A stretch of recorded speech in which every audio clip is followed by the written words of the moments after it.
I It's remember the okay, exact sweetie. moment I Yeah, fell we're in here. love. I was just sad. I was Have sitting a alone cookie. in my apartment, That's better. scrolling through another failed dating app conversation when I finally said it out loud. No one wants to date me. Little did I know, the universe was listening, and about to prove me completely wrong. If you've ever felt like love wasn't meant for you, this story might just change your mind. Make sure to hit that like button and subscribe to our channel for more real-life stories that remind us second chances are always possible, even when we least expect them. Maya Collins pulled her jacket tighter around her shoulders as she hurried down the rain-slicked sidewalk.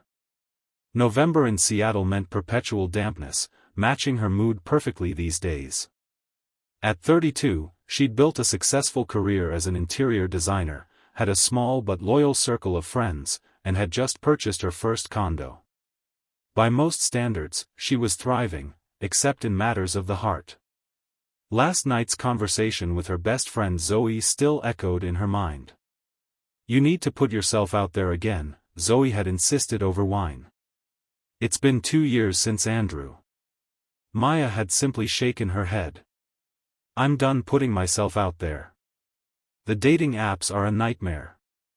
The blind dates you set me up on are worse. No one wants to date me, Zoe.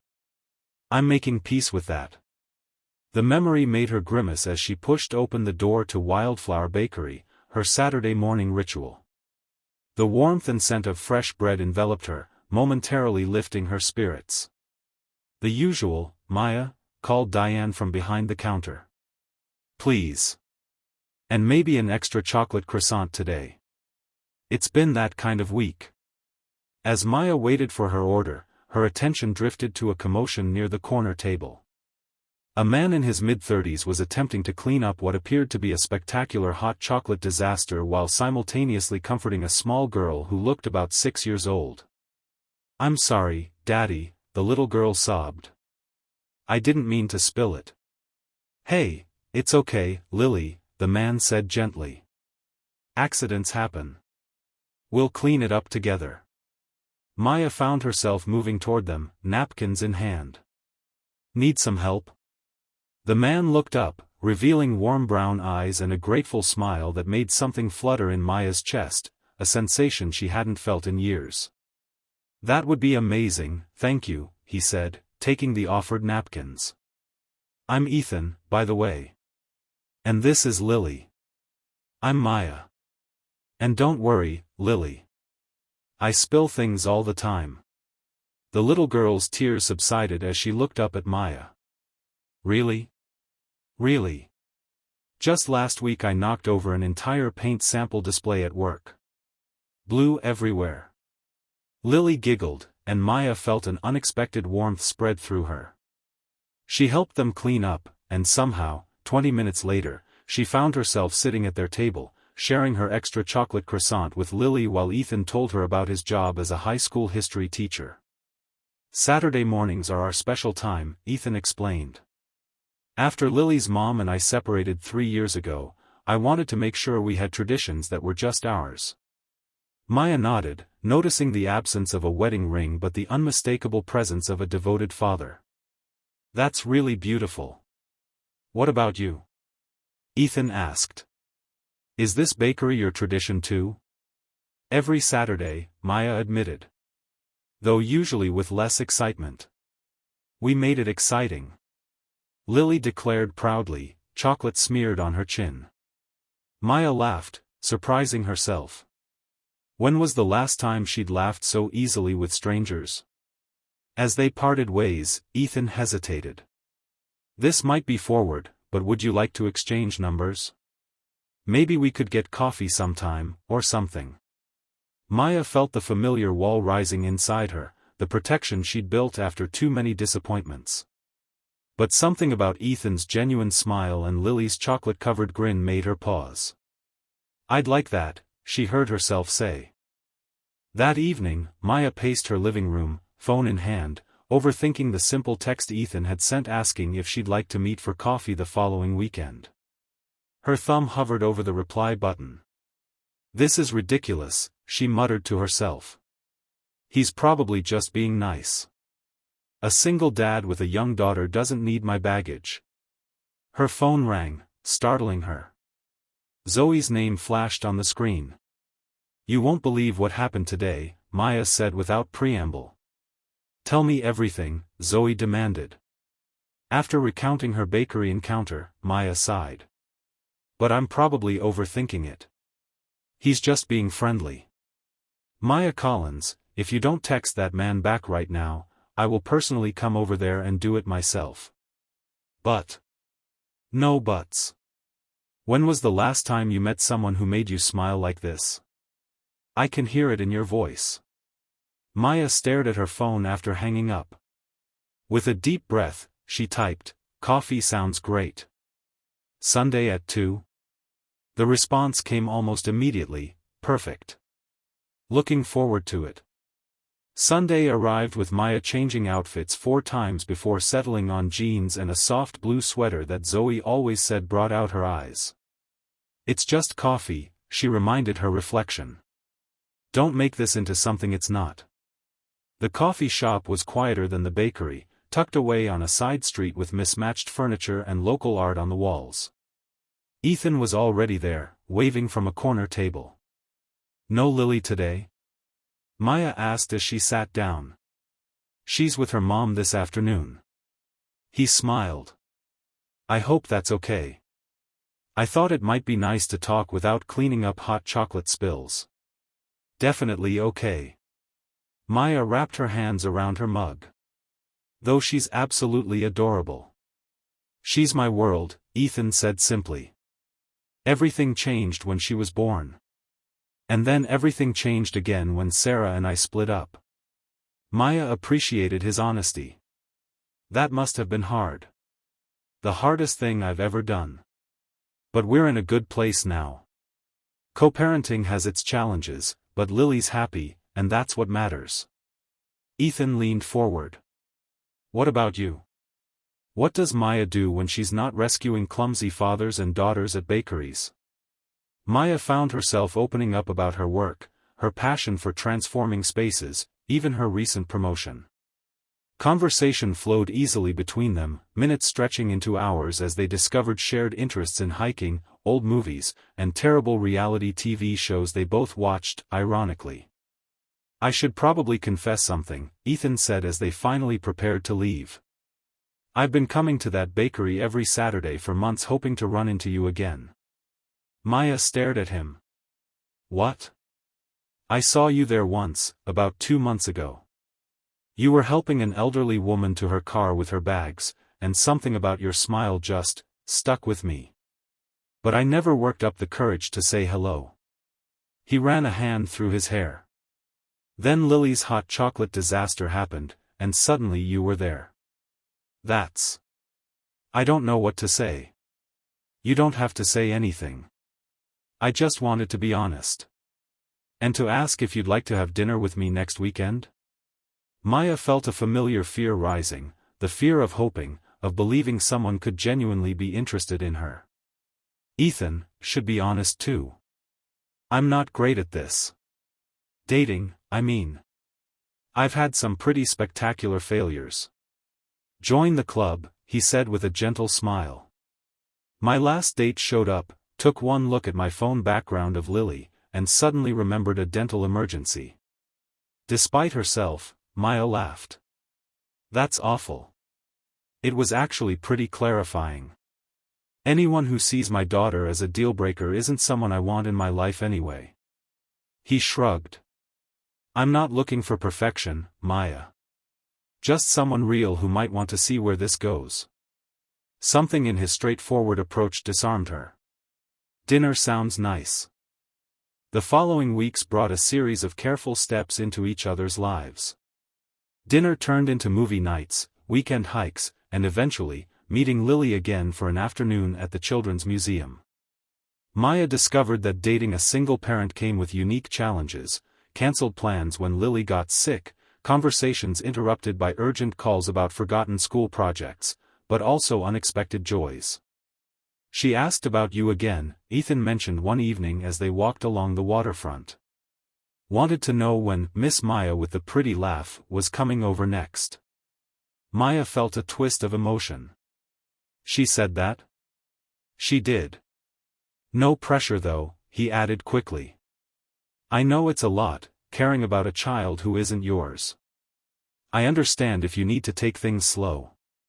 But to Maya's surprise, she found herself looking forward to their three-person outings almost as much as her time alone with Ethan. Lily's unfiltered enthusiasm and endless questions were refreshing after years of guarded adult relationships. Not everyone understood. At their monthly dinner, Maya's sister Rachel raised an eyebrow when Maya mentioned teaching Lily how to make cookies the previous weekend. Isn't it exhausting? Rachel asked. Dating someone with all that baggage?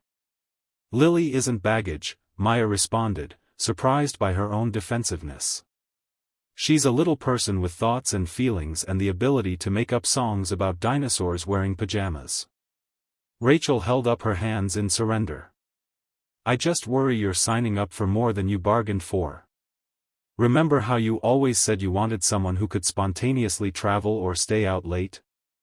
Maya stirred her drink, considering. I'm discovering that might have been someone else's definition of a good relationship, not mine. 3 months into dating Ethan, the first major test came when Lily's mother called with a family emergency.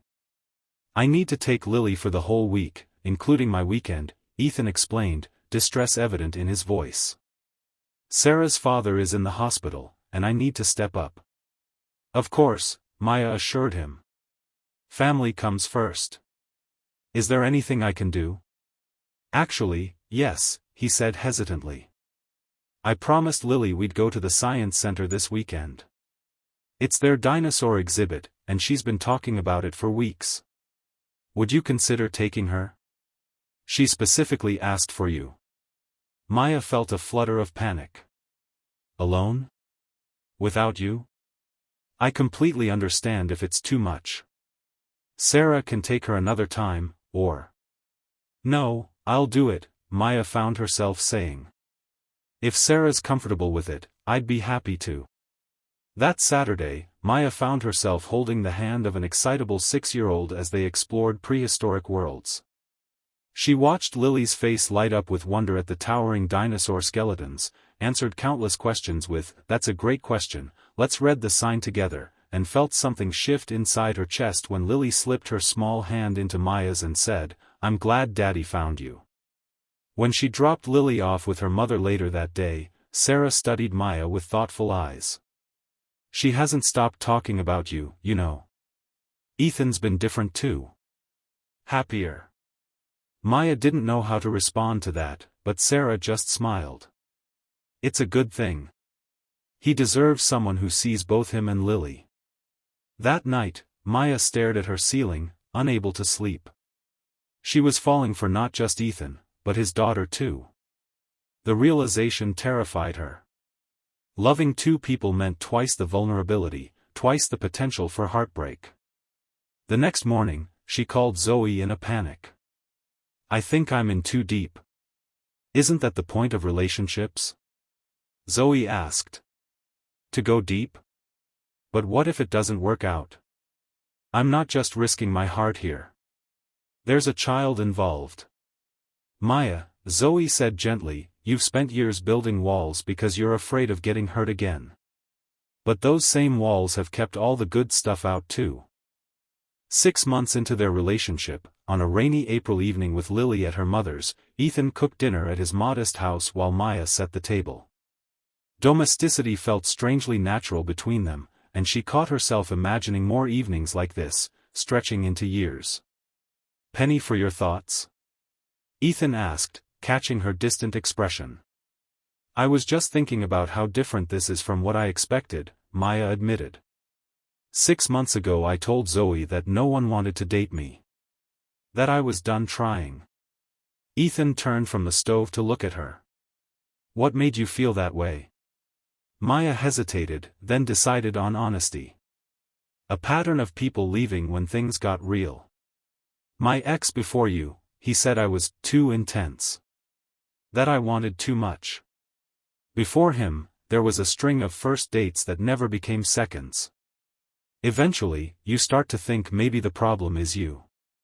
Ethan crossed the kitchen to take her hands. For what it's worth, I think you're exactly right. The intensity, the wanting, all of it. Even with all the complications? The limited schedule, the responsibility of Lily? Maya, he said softly, those aren't complications to me. They're my life. And having you in our lives has made everything brighter. As spring turned to summer, Maya found herself gradually leaving more things at Ethan's house: a toothbrush, her favorite tea, books on his nightstand. When Lily asked if they could redecorate her room, Ethan suggested Maya might help, leading to weekend projects with paint samples and fabric swatches that resulted in a space that made Lily squeal with delight. "You're practically living here already," Ethan observed one night after Lily had gone to bed. "Half your clothes are in my closet." Maya tensed, old fears rising. "Is that a problem?" "The opposite," he said, taking her hand. "I was thinking maybe we should make it official. Would you consider moving in with us?" The question hung between them, weighted with possibilities and fears. "What about Lily?" Maya asked. "How would she feel about sharing her home?" "Her father?" "I already asked her," Ethan admitted. "She asked if this meant you'd be here for breakfast every day, and when I said yes, she started planning a pancake party." Maya laughed through sudden tears. "That sounds perfect." But not everyone shared their joy. When Maya announced her plans to her family over dinner, her father frowned. "Isn't this rushing things?" he asked. "Moving in with someone who has a child is a serious commitment. What happens if it doesn't work out?" "Dad," Maya began, but he continued. "I just don't want to see you hurt again. After Andrew, you were devastated. And now you're not just risking your heart, but getting attached to this man's daughter too. His name is Ethan, Dad. And yes, I'm attached to both of them. That's what happens when you love people." The word slipped out naturally, and Maya realized she'd never actually said it to Ethan. They had shown their feelings in countless ways, but neither had spoken those 3 words aloud. That night, she told Ethan about the dinner and her father's concerns. "He's not entirely wrong," Ethan said quietly. "It is a risk. For all of us." Maya felt her heart sink. "Are you having second thoughts?" "No," he said firmly, taking her hands. "Not at all. I'm just acknowledging that loving someone is always a risk. Especially when there's a child involved." "I said I loved you," Maya realized aloud. "To my dad. I said it before I said it to you." Ethan's smile was soft. "I've been loving you for months, Maya Collins. I was just waiting for the right moment to tell you. Now seems like a good moment." "I love you," he said simply. "Both for who you are and for how you've embraced my life, messy schedules, dinosaur obsessions, and all." "I love you too," she whispered. "Both of you." Moving day came with its own challenges. Maya had accumulated more possessions than she realized, and merging households meant difficult decisions about what to keep and what to let go. Lily insisted Maya's reading chair needed to come, even though the living room was already full. "We need it for story time," she declared with absolute certainty. By evening, exhausted and surrounded by boxes, Maya felt a moment of panic. Had she made a mistake? Was she rushing into this?